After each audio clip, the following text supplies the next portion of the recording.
Hello बच्चों। Previous lecture में हम लोग अपने चैप्टर पी ब्लॉक में अमोनिया की प्रिपरेशन मेथड्स की बात कर चुके थे, अमोनिया की फिजिकल प्रॉपर्टीज की बात कर चुके थे। आज आपको नजर आ रहा होगा हम लोग पढ़ेंगे अमोनिया की केमिकल रिएक्शंस। तो कुछ केमिकल रिएक्शंस जो अमोनिया देता है उनको हमें डिस्कस करना है। मैं आपको बता दूं कि जितनी भी केमिकल रिएक्शंस अमोनिया की है वो सारी इंपॉर्टेंट है। अब क्या एग्जाम के पॉइंट ऑफ व्यू से देखें तो ये सारी रिएक्शन हर साल 2 साल में पूछ भी जाती हैं आपसे घुमा घुमा के, ठीक है। तो आपको ये सारी रिएक्शंस अच्छे से लर्न होनी चाहिए, है ना। तो लेक्चर के बाद आपको नोट्स बना के इसे अच्छे से रिवाइज भी करना है। चलिए, तो फर्स्ट जो केमिकल रिएक्शन है इसकी अमोनिया की, वो है रिएक्शन विद ऑक्सीजन, या आप उसको कहते हो कंबशन। मतलब जलाते हैं ऑक्सीजन को, अमोनिया को विद ऑक्सीजन, ऑक्सीजन के साथ तो जलेगा। सुनेंगे ध्यान से। It Burns with oxygen, it Burns with oxygen with yellow flame. मतलब आपने अमोनिया की रिएक्शन कराई, अमोनिया को बर्न किया, है ना, ऑक्सीजन के साथ। ऑक्सीजन के साथ ही होगा, ऑब्वियस सी बात है, कंबशन विदाउट ऑक्सीजन नहीं होता। तो ये येलो फ्लेम के साथ जलती है। रिएक्शन क्या होता है देखना ध्यान से। जब मैंने अमोनिया को रिएक्ट कराया विद O2, कंबशन कराया इसका O2 के साथ, तो ये बनाएंगे N2 गैस, साथ में बनेगा वाटर। इंपॉर्टेंट थिंग कि जब जलेगा तो येलो फ्लेम के साथ जलेगा, ठीक है। चलो, ये रिएक्शन याद नहीं रखनी आप लोगों को, कोई काम की नहीं है, रिएक्शन नहीं पूछी जाती है। अब याद क्या रखना है, सुनो कि अगर मैं इसी मिक्सचर को, किसके मिक्सचर को, अमोनिया और एयर के या ऑक्सीजन के, क्या कहा मैंने, if mixture of ammonia and air is passed through platinum at high temperature। ध्यान से सुनना, at high temperature। तो टेम्परेचर कितना, 1123 केल्विन। अगर मैं इन दोनों का ही मिक्सचर लूं, एयर में ऑक्सीजन होगा तो इन दोनों का ही मिक्सचर लूं और उसको पास करूंगा इतने टेम्परेचर पर, तो आपको मिलती है NO गैस। N2 नहीं मिलता, क्या मिलती है, NO गैस विल फॉर्म। समझेंगे क्या कहना चाह रहा हूं मैंने लिया NH3 अमोनिया, है ना, इसका रिएक्शन कराया एयर के साथ, ठीक है। क्या बनेगा, यहां पर पहले बना था नाइट्रोजन गैस और अब बनेगी NO गैस, साथ में यहां वाटर भी निकलेगा। हाँ, ये रिएक्शन बहुत ज्यादा इंपॉर्टेंट है। लेकिन ये कब होगा, जब आप प्लेटिनम पर से फ्लो कराएं इस मिक्सचर को एट 1123 केल्विन टेम्परेचर। सर क्यों है ये रिएक्शन इंपॉर्टेंट, सुनना। आपको एक मेथड पढ़ना है HNO3 के फॉर्मेशन का, नाइट्रिक एसिड के फॉर्मेशन का एक मेथड पढ़ेंगे विच इज ऑस्टवाल्ड मेथड। हर एग्जाम के पॉइंट ऑफ व्यू से वो मेथड बहुत इंपॉर्टेंट है। तो उस मेथड में हम HNO3 बनाते हैं उससे, उस मेथड में एक स्टेप ये भी आएगा। मतलब आपको उस मेथड में ऐसा करना होता है, पहले NO गैस बनानी होती है। तो ओस्टवाल्ड प्रोसेस में जो मल्टी स्टेप रिएक्शन होगी वो ओस्टवाल्ड प्रोसेस का, तो उसमें जो एक स्टेप आएगा वो NO के फॉर्मेशन का आएगा और ये रिएक्शन अपने आप को वहां पे रिपीट करेगी। खैर, अभी तो लिख लो और नीचे एक लाइन में लिख लेना कि above reaction used in Ostwald process. अब जब ओस्टवाल्ड प्रोसेस आएगा तो समझ जाएंगे आप लोग, है ना, टेंशन लेने की कोई बात ही नहीं है। इन ओस्टवाल्ड प्रोसेस, और किस लिए होती है Ostwald process, for formation of HNO3। Next हमें यही पढ़ना है ना, HNO3 के बारे में पढ़ना है, ठीक है। तो ये रिएक्शन आपको ध्यान रखनी है, फिर से सुन लो। अमोनिया को ऑक्सीजन के साथ रिएक्ट कराया, नाइट्रोजन गैस बनी, ठीक है। अमोनिया को ऑक्सीजन के साथ रिएक्ट कराया बट कंडीशन बदल दी। यहाँ केवल बंद करा रहे थे, यहाँ पर हाई टेम्परेचर है तो प्लेटिनम यहाँ पर कैटलिस्ट का काम करेगा, ठीक है। प्लेटिनम और साथ साथ आप यहाँ पर लिथियम भी ले सकते हैं, RH भी ले सकते हैं, दोनों में से कोई भी। जनरली आपको कौन सा देखने को मिलेगा, प्लेटिनम। तो प्लेटिनम या लिथियम पर से पास कराएं इतने टेम्परेचर पर, तो आपको NO गैस मिलेगी। इस NO गैस का यूज हम किस में करते हैं, HNO3 के फॉर्मेशन में, जिस मेथड को हम क्या नाम देते हैं, Ostwald process for the formation of nitric acid, ठीक है। तो पहला रिएक्शन था ये, है ना, reaction with oxygen. Second reaction देखेंगे आप लोग, रिएक्शन विद क्लोरीन। अब ये क्लोरीन के साथ रिएक्शन बड़ा इंटरेस्टिंग है। दो तरह से रिएक्शन करता है क्लोरीन के साथ। है ना। क्या कह रहा मैं कह रहा रिएक्शन विद क्लोरीन। तो सुनो ध्यान से, फर्स्ट कि आपने क्लोरीन एक्सिस में लिया, हमने कहा कि क्लोरीन कैसा है एक्सिस में, ठीक। तो क्या होगा समझना बात को ध्यान से, NH3 रिएक्ट करेगा विद Cl2, रिएक्ट करके क्या बनाएगा NCl3 और साथ में निकालेगा HCl। बैलेंस कर लेना रिएक्शन, ठीक है। क्या कहा मैंने, अगर आप क्लोरीन एक्सिस में लो तो क्या बनेगा Cl2 NH3 के साथ रिएक्ट करके क्या बनाएगा NCl3, लेकिन कब, जब आपने क्लोरीन एक्सिस में लिया है। अगर आप सेकंड केस कि NH3 एक्सिस में ले लो, NH3 इन एक्सिस, तो क्या होगा देखना जरा ध्यान से, NH3 के साथ Cl2 रिएक्ट करेगा और रिएक्ट करके इस बार ये N2 गैस बनाएगा और साथ में क्या निकलेगा NH4Cl। ऐसा कब होगा, जब आपने एक्सिस में कौन लिया है NH3।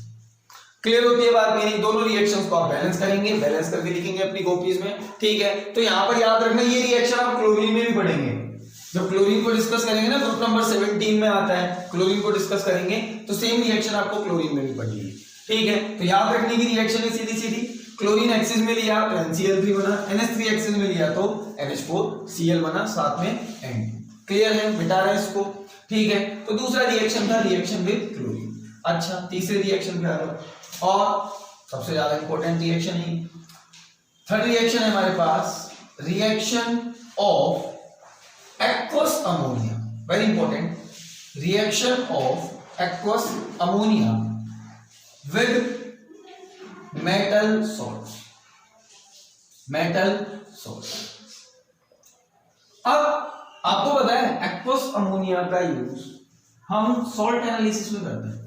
हाँ, मतलब ये आपको बहुत सारे कैटायंस के बारे में बता देता है कि हाँ भाई आपके पास कोई सॉल्ट है तो उसमें कैटायन कौन सा बन जाता है। ग्रुप थर्ड के कैटायंस के साथ ये फ्रीक्वेंटली रिएक्ट करता है और रिएक्ट करके अलग अलग कलर के कंपाउंड बनाता है। तो सॉल्ट एनालिसिस में इस रिएक्शन का बहुत इंपॉर्टेंस है। खैर, अभी हम क्या कह रहे हैं, एक्वस अमोनिया, इसका क्या मतलब है? इसका मतलब होता है NH3 in H2। इसी को तो बोलेंगे ना अमोनिया जब वाटर में डिसॉल्व हो। अब समझदार बच्चा कहेगा सर NH3 वाटर में डिसॉल्व है, दैट मींस ये किस फॉर्म में है, NH4OH की फॉर्म है या नहीं। एक्वस अमोनिया कह दो, NH4OH कह दो, कोई फर्क नहीं पड़ता। क्लियर हो रही है बात मेरी। अब ये रिएक्शन क्या है कि जो एक्वस अमोनिया है इसको अगर हम रिएक्ट कराएं विद मेटल सॉल्ट, तो ये कुछ मेटल सॉल्ट्स के साथ रिएक्शन करती है और रिएक्शन करके ये बनाती है मेटल हाइड्रोक्साइड। क्या बनाती है? Metal hydroxide. अभी जो मेटल हाइड्रोक्साइड ये बनाएगी, इनमें से कुछ हाइड्रोक्साइड ऐसे होंगे जो फर्दर NH4OH में सॉल्युबल होके कुछ और बना देंगे, जबकि कुछ ऐसे होंगे जो इनसॉल्युबल होंगे। समझ में नहीं आया सर? समझो मैं क्या कह रहा हूँ। एक्वस अमोनिया जब मेटल सॉल्ट्स के साथ या मेटल्स के साथ रिएक्शन करेगा तो मेटल के हाइड्रोक्साइड बनाएंगे।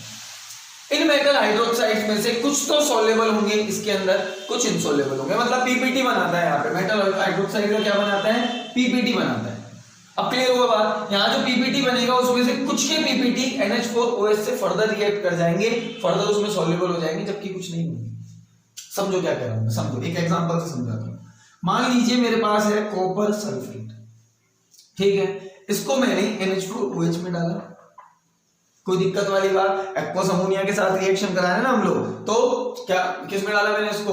NH4OH में। अच्छा सुनो ध्यान से, कॉपर बनाएगा हाइड्रोक्साइड, Cu2+ आयन हाइड्रोक्साइड में बदलेगा, क्या बनाएगा? CuOH का हाइड्रोक्साइड। क्लियर हो रही है बात मेरी? साथ में बच क्या गया? SO4 और NH4 plus SO4 minus NH4 plus, तो ये दोनों क्या मिला बना देंगे? NH4 का होल्टोइस SO4। अब ये जो CuOH का होल्टोइस है ये फर्दर डिसॉल्व हो जाएगा किसके अंदर?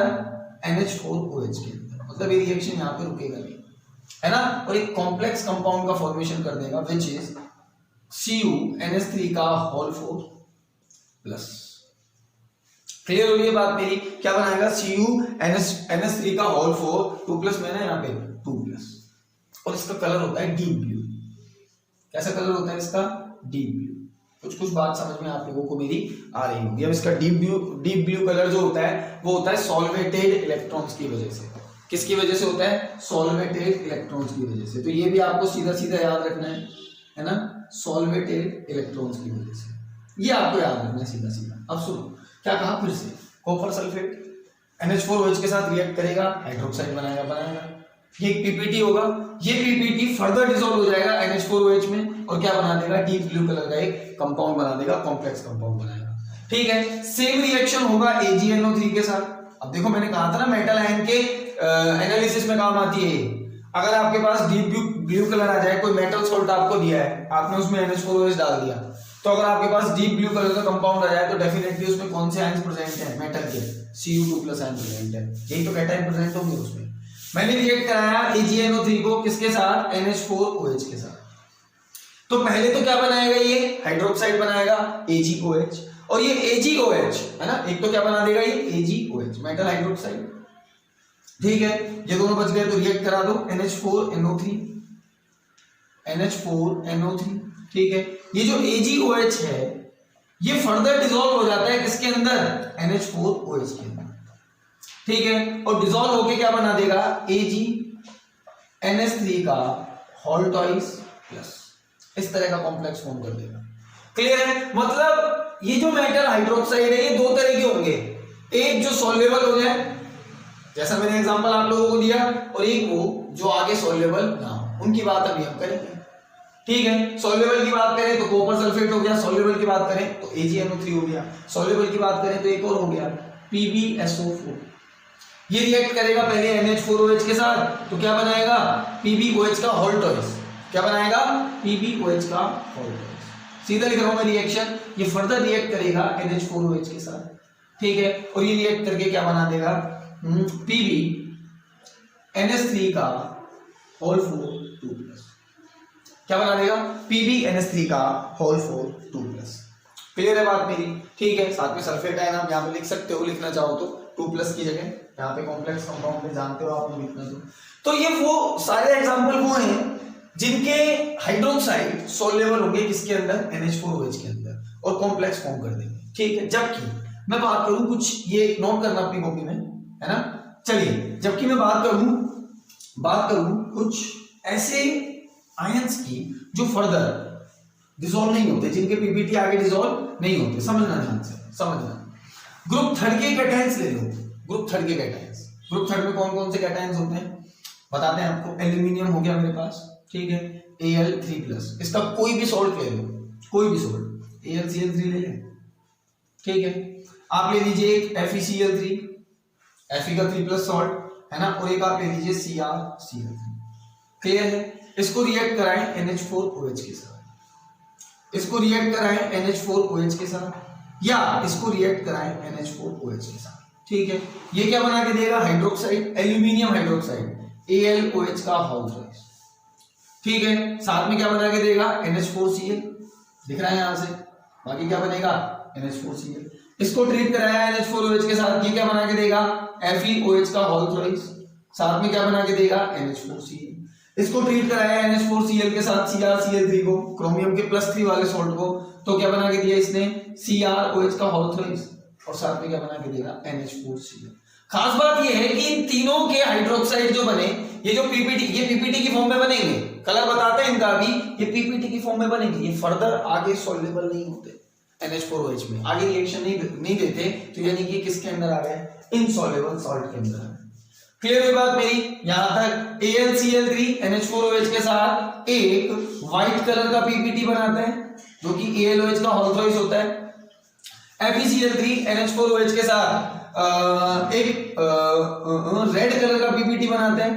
ठीक है, जबकि CrCl3 क्रोमियम का कोई भी 3+ वाला सॉल्ट, इसका 3+ वाला, इसका 3+ वाला, इसका 3+ वाला, आप यहाँ पर Al2SO4 ले लीजिए, है ना, SO4 का होल ट्वाइस, आप यहाँ पे कुछ भी ले लीजिए, कोई दिक्कत नहीं है ना। FeBr3 ले लेते तो भी वो 3+ में होता, तो रेड कलर का एक पीपीटी बनता।